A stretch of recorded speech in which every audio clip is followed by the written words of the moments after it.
Thanks for staying with us here on The Pulse. So other stories now is day 2 of Democracy Hub protest on illegal mining. The group marched from Shiashi all the way to Jubilee House in a move that seeks to force President John Dramani Mahama to scale up government's fight against illegal mining. The protesters say the menace is damaging Ghana's ecological space. There's more in this report by my colleague Kwekwa Sante. People, known faces, affects the country. You see there, Oliver Bakavoma and a number of people who are already getting ready for today's march to happen. You see here a number of police officers already here and getting ready for this protest to happen. Let me see if I can stick to Oliver Bakavoma. So what is going to happen today from here to Jubilee House? What exactly is the plan? So the thinking is, we always say that the protest is explained as we are moving from point A to point B. That's it. It's a walk, but it's the most significant walk you can endeavor on. So that's what we are going to do. We are going to walk, and that's what we're going to be doing, raising attention to the issues that we've been talking about consistently. Will you present a petition at Jubilee House? Oh no. Because I know you have been averse to presenting petitions in the past protests. We don't do petitions. I think that our petition, our voice on the streets, those who want to understand the issue can join us. We've been writing and talking about this issue consistently, that the positions are clear enough, and so we don't perform. Yesterday, before you arrived, Mustafa Bande had come in to try and convince the protesters to disperse because he believed that there will be other avenues to communicate with government. What do you make of that? And there was, of course, some rebars from certain elements within the government telling him that that should not have happened. What did you make of that? Listen, I think for me the most important thing is the shift that we have seen over the past few weeks. We fought for almost 4 years about the citizens' right to petition their seat of government, to stand there and raise their voices. We've seen that. Now, nobody was raising any concerns. The president's out of the country. It's a different change of environment. So if today what we are contending with is the government official coming to tell people, stop it, I think that we've made progress. Maybe tomorrow they will understand and join the protest. But I think the progress is being made. Let me speak to Ralph. And also, Ralph, the protest is just about to get underway. The numbers don't seem so encouraging. Do you think that the young people and all other persons are getting the seriousness with which galamsey is and joining this movement that you and your colleagues are on? We thank John Dramani Mahama so much. That's the least I can say. I think that John Dramani Mahama has exhibited that kind of leadership that Ghanaians can clearly see that fix the country people are not making sense. It is not true that galamsey is destroying our water bodies. It is not true that our water bodies are being destroyed. All that has been happening on the media, on our platforms, it's not true. Galamsey is really not really in a deplorable state as we call it. So we thank the president. He should keep it up. But all that we are saying is that those that think that this is what will call for some level of enmity or shaming the government or anything. So remember that I have here. Yeah. You can hit me today. But remember, the future awaits all of us. That's the least I can say. As the Fix the Country protests continue, it started just about a couple of hours ago. It's been 2 hours, and we've been moving from Shiashi, in fact, Spanner Junction, right up until Shangri-La now, and 2 hours, 10 minutes. That is all we have done, 2 hours, 10 minutes, and we have barely done 2 kilometers, and quite a small number of protesters, I should say, because everyone you see in the shot is what this protest is about. But really, they have been making the impact felt, and they are doing their best to make sure that this is as maximized as possible. You see some of these kids who were at the vigil yesterday, making their voice heard, stop galamsey, save the children, no more galamsey, save the children, stop galamsey, save the children. They are talking about the devastating impact of illegal mining on them as kids. And yesterday, this young lady and another child spoke at the vigil yesterday to make their point that a lot more needs to be done when it comes to illegal mining. Let me speak to Nadensua. And Nadensua, your voice is always ubiquitous when it comes to this protest. You showed up again. Why are you here? I am here for the little children's lives. Do they have a future when they are being forced to drink galamsey water? We all know that the water in Accra it's not pure water again, no. It has been contaminated, it is polluted, and we use it to cook, we use it to bath. Sometimes we even drink it because we can't afford to buy water from abroad for all the children. We have a pregnant wife at home coming to give birth for us. Do we want our baby to die? No. So what are we doing here today? We are fighting galamsey, aren't we? And we are fighting for the future's lives, aren't we? The little children.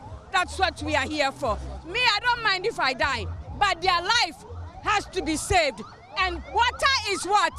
Water is life.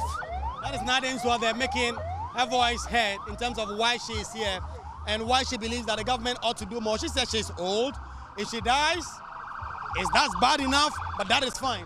But these kids, they ought to live a life with fullness, and they do not have to suffer the consequences of political leaders who are refusing to act, and that is why they poured on the streets today.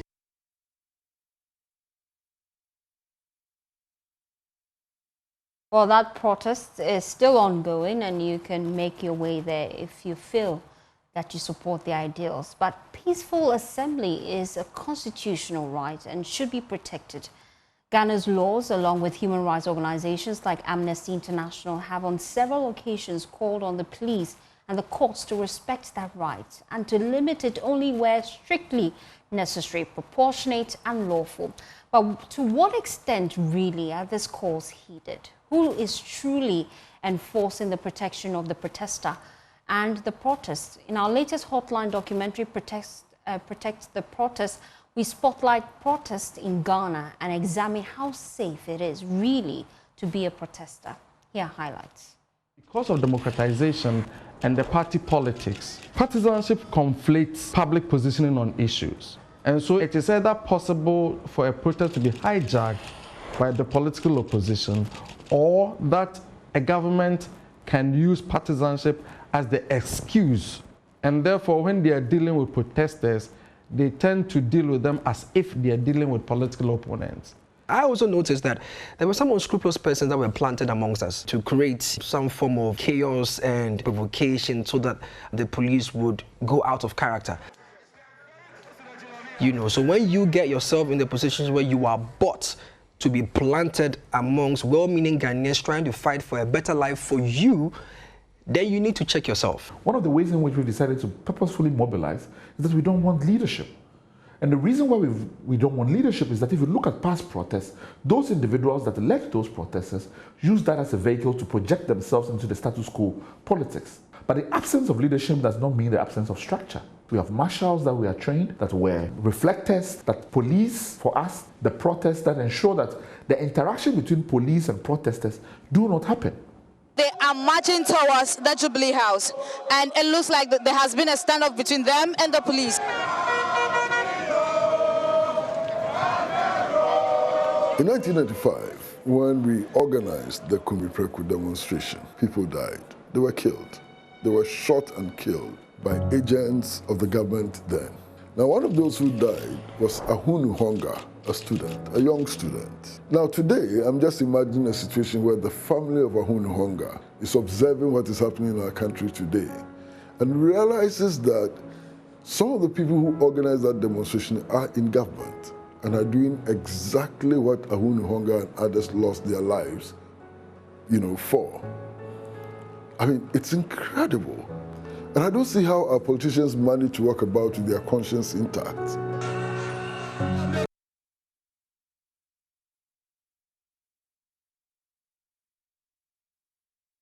The full documentary airs later today at 8:30 p.m. here on the JoyNews channel. It's tagged Protect the Protest. Yes, a lot of P in there, but please make a date and watch it. And it's also produced by Amnesty International Ghana. Thankfully, I have the country director with me here on the pulse, Genevieve Patton. Thank you so much for your time. I'm just wondering what inspired this documentary in the first place. Thank you so much for having me. So first off, we launched our Protect the Protest global campaign. It's a global campaign by Amnesty International, first off. And this is a very important campaign for us. And we launched it in Ghana as well because we realized that the rights of protesters are, at stake. Whenever we do demonstrations in Ghana, we seem to have issues sometimes with law enforcement officers. Sometimes, in rare circumstances, the military do get involved as well. So basically, what Amnesty International wanted to portray here is that people do have the right to protest. people need to come out of the streets because that's the only way you can demand democracy, demand your rights. And government needs to respect that, period. So these are some of the issues we bring up, but we're also working on advocacy side. For example, the Public Order Act. It's something that we have decided to take on and review because we believe that there are certain clauses that give too much power to law enforcement officers and rather do not protect those that who want to go on a demonstration. So that's one thing we want to do. And then, of course, we do a lot of public education on how to be safe during protests, kind of clothes you should wear if you're arrested by the police, what exactly you should do, like what kind of what you should say, what you should not say. And then, we encourage people to record during protests. I mean, how else are you going to record human rights violations that are happening on the grounds? You saw previously, last year, September, there was the same Stop Galamsey protest and 53 persons were arrested. Some were bystanders, some were part of the protest, and they were charged for certain criminal offenses. They were not charged for misdemeanors, which normally at a protest, you're supposed to be charged for misdemeanors. So, that was something that we have prepared. We did a report on, which we plan on presenting to the government of Ghana shortly, on the human rights violations that happened during that protest and how we need to do better as a nation to protect the people of Ghana. And we're looking forward to that report you're putting together. Are you seeking to petition government on some of these key concerns you're looking at dealing with? Because we've seen a lot of protests in the country recently. Some of them, to a large extent, were peaceful, others not. But then the bigger concern really is how can protesters ensure they're on the right side of the law, even though they are venting their concerns? So I think for one, today has been one of the main protests. So far, so good. I have not received any negative reports. I'm hoping it continues that way. Amnesty International, we did meet with the Director General of CID. She sounded very promising and she assured that, the rights of Ghanaians will be respected during protests. I'm also happy to see that this group was allowed to march all the way to Jubilee House. That was not allowed last year. And that was one of the main challenges we had. And we were given all sorts of excuses that it was because of security reasons. But you can clearly see you can march to Jubilee House. So I think this is great progress. I am hoping that it stays that way. And Amnesty International will continue to observe. And we are here. So far as anyone's rights are violated, if there are any arrests, we are definitely here to support everyone. But then what's the first line of action really? Who should be held accountable when a protester is violated, either by the police or security agencies available? Where should we go to? So So first off, if someone is violated, most likely they are arrested after the violation, kept behind bars or held for, some hours. So when you are arrested, please do not speak, do not make any do not fill any police statements until you get a lawyer. Make sure you have legal representation before you do anything. You can go calmly to the station, but at all costs, do not speak or fill any forms that would, implicate you, for the protest. And just like what happened with Fix the Country, several of them reported their issues to Amnesty International Ghana, and we have tried. That is where we have put the report together, where we will be petitioning government to ensure that, some of these human rights violations are dealt with. There was one, for example, where persons were denied medical were denied seeing a doctor, for example, or denied their medication on several occasions when they informed the police. There are other cases where, the cells, the prison conditions at the stations are not the best. So that's one appeal we would like to make to Ghana, to the president. We know that Ghana Prisons Service and the police stations are under-resourced. So perhaps government needs to push more resources there to ensure that the cells are well lit, and, serve their purpose, but not in a dignified way. You can be arrested and the cell is completely dark. You are stuck there like sardines because the cell is too small. So these are some of the issues that came up in the report of last year's protests. So these are some of the issues we can look at and, have a dialogue, a conversation with the government, because at the end of the day, there are not immediate solutions we can come to, but we can definitely look into it. I must commend the current government, however, for pardoning all 53 protesters. I think that was a step in the right direction. So we are very grateful for that, because that just shows that they do feel that, the rights of persons need to be respected when they go for protests. And it's a right that everyone has to exercise. Nobody should feel fear going out on the street. You see that there are even children in this protest. Some people may ask, it's dangerous for children. No, actually, children have the right to protest. If they want to come out to the streets because they feel a certain type of way towards galamsey, they actually have the right to do that. And that is why the police have a huge role to ensure that, there is a safe environment for this to happen, because, it would be terrible if, someone dies there. So this is very important. As we wrap up the conversation, though, there are concerns that our protests in modern day Ghana has political veils in between. And that's the bigger concern for most people when they want to join a protest. You're wondering which political party is behind this. How do we take off the political veil in some of this protest to ensure that we encourage more young people to be a part of it? I mean, it's not an excuse. An opposition can come out and protest if they want.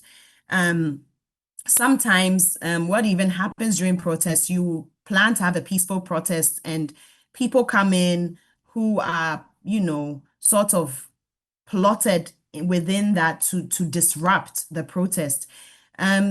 There shouldn't be that political undertone. Everywhere there would be political undertones to protests, but that should not excuse government or law enforcement to ensure protest grounds that are safe. I think that should be priority. If people are coming out disgruntled, galamsey is something that is affecting everyone. And, I've been to Takoradi, I've been to Sunyani, and the waters are extremely dirty. This is something that, somebody's tap water is brown. What's going on?